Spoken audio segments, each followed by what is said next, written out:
वज़ीर-ए-आज़म शहबाज शरीफ सरकारी दौरे पर सऊदी अरब पहुँच गए। सऊदी फ़िज़ाई हदूद में पहुँचते ही वज़ीर-ए-आज़म के तैयारे को सऊदी फ़िज़ाइया के F-15 लड़ाका तैयारों ने हिसार में ले लिया।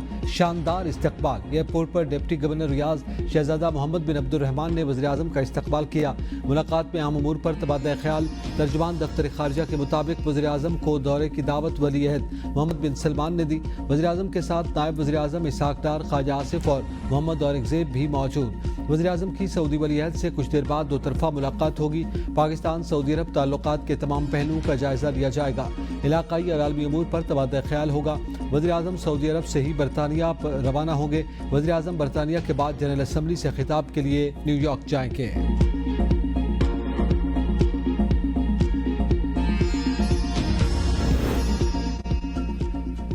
पाकिस्तान के हीरो अरशद नदीम एक बार फिर कुछ देर बाद फतह के लिए तैयार। टोक्यो में जैवलिन थ्रो का क्वालिफायर राउंड 4:45 पर शेड्यूल। जुमेरात को फाइनल। पूरी कौम की नजरें अरशद नदीम पर लग गईं। कौमी एथलीट अरशद नदीम की वालदा की आवाम से दुआ की अपील। अरशद नदीम की वालदा ने कहा, कौम दुआ करे मेरा बेटा कल का फाइनल भी जीत जाए। इंशाअल्लाह अरशद नदीम फाइनल जीत कर मुल्क का नाम रोशन करेगा। एशिया कप पाकिस्तान यूएई के खिलाफ मैच खेलेगा या नहीं, फैसला न हो सका।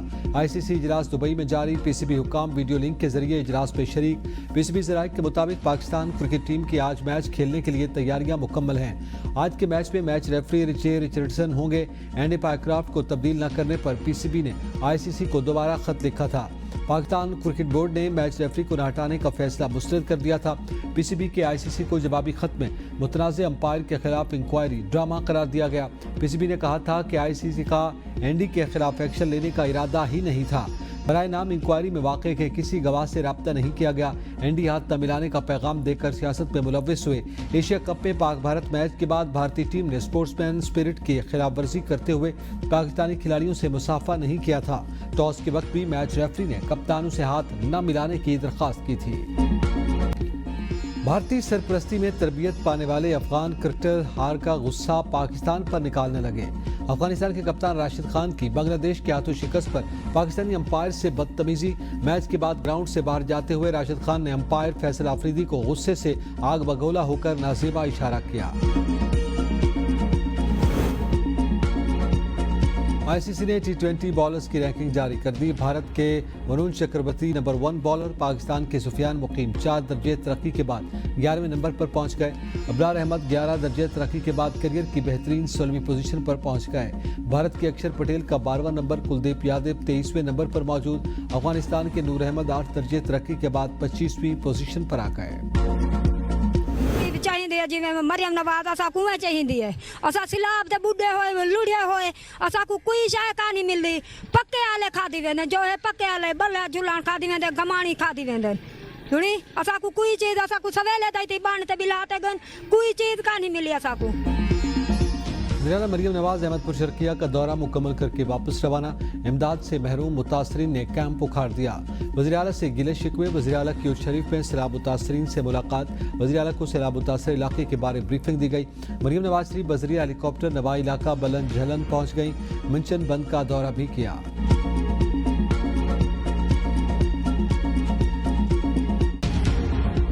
का खुलदार में इंटेलिजेंस बेस्ड ऑपरेशन 5 भारतीय सरपरस्त दहशतगर्द जहन्नम वासिल।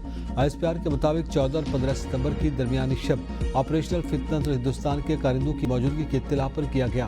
दहशतगर्दों के ठिकाने को मौसर अंदाज में निशाना बनाया गया। दहशतगर्दों के कब्जे से असला और बारूदी मवाद बरामद हुआ। इलाके में क्लियरेंस और सर्च ऑपरेशन जारी। पाक फौज का मुल्क से भारतीय सरपरस्त दहशतगर्दों के मुकम्मल खात्मे के अज़्म का इयादा। वफाकी वज़ीर दाखिला मोहसिन नकवी का खुजदार में भारतीय स्पॉन्सर्ड दहशतगर्दों के खिलाफ कामयाब ऑपरेशन पर सिक्योरिटी फोर्सेस की तारीफ। पेशा वराना सलाहियतों को सराहा। कहा, कौम सिक्योरिटी फोर्सेस के शाना बशाना खड़ी है। फितन हिंदुस्तान के दहशतगर्दों के मुकम्मल खात्मे तक ऑपरेशन जारी रहेंगे।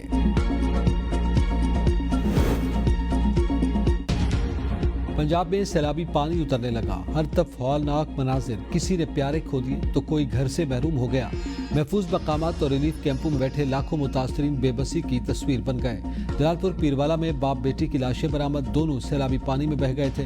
اموات 11 ہو گئی، 47 لاکھ افراد بے گھر، کئی بستیاں اور مکانات کھنڈرات میں تبدیل۔ علی پور کے نوائی علاقے سلطان پور میں سینئر صوبائی وزیر مریم اورنگزیب دیگر وزراء کے ساتھ راشن لے کر پہنچ گئی۔ حکومت کی جانب سے ہر متاثرہ فرد کو راشن کی تقسیم یقینی بنانے کی کوشش۔ نواب شاہ میں درمیانے درجے کا سیلاب، نوجوان ڈوب کر جاں بحق، لاش سول اسپتال منتقل۔ کچے کے 40 سے زائد دیہات زیرآب، مقامی افراد کی نقل مکانی جاری۔ گڈو بیراج پر 5 روز سے اونچے درجے کا سیلاب برقرار، پانی کی آمد 5,81,000 اور اخراج 5,53,000 کیوسک ریکارڈ۔ کچے کے دیہات ڈوب گئے۔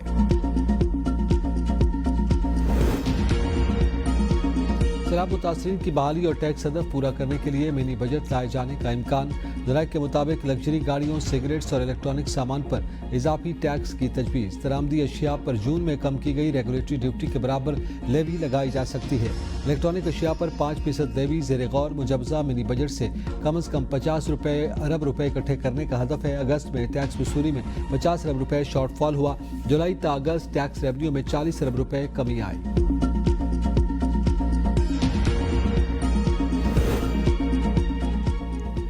سیلاب متاثرین کا تحفظ ترجیح، سیلاب سے متاثرہ کسانوں کی مدد کے لیے پلان تیار کر لیا۔ وزیر اعلیٰ سندھ مراد علی شاہ کی میڈیا سے گفتگو، کہا چیئرمین پیپلز پارٹی نے وفاق سے زرعی ایمرجنسی لگانے کی اپیل کی تھی۔ سیلاب کے پیش نظر سندھ حکومت کی مکمل تیاری ہے، تمام بند محفوظ ہیں۔ پنجاب میں سیلاب آیا تو سندھ حکومت نے تیاری شروع کر دی تھی، تمام اضلاع میں عملہ تعینات ہے۔ گڈو بیراج پر سیلابی پانی میں کمی آئی، سکھر بیراج پر پانی کا بہاؤ برقرار۔ پنجاب میں پہلی ای ٹیکسی اسکیم کا آغاز، پہلے مرحلے میں 1100 الیکٹرک گاڑیاں چلیں گی۔ گاڑیاں 5 سال کے آسان اقساط پر فراہم کی جائیں گی۔ 1000 گاڑیاں یا کارپوریٹ سیکٹر کے لیے مختص، 100 گاڑیاں انفرادی درخواست گزاروں کو دی جائیں گی۔ خواتین کو 30 گاڑیاں ملیں گی۔ صوبائی وزیر ٹرانسپورٹ کا کہنا ہے کہ ای ٹیکسی منصوبے سے روزگار اور بہترین سفری سہولیات فراہم ہو سکیں گی۔ منصوبے سے ماحول دوست ٹرانسپورٹیشن کو بھی فروغ ملے گا۔ خیبر پختونخوا کے خلاف شراب و اسلحہ برآمدگی کیس، علی امین گنڈا پور کے وارنٹ گرفتاری برقرار۔ اسلام آباد میں وکلاء کی ہڑتال کے باعث سماعت بغیر کارروائی 23 ستمبر تک ملتوی۔ علی امین گنڈا پور کے خلاف تھانہ بارہ میں مقدمہ درج۔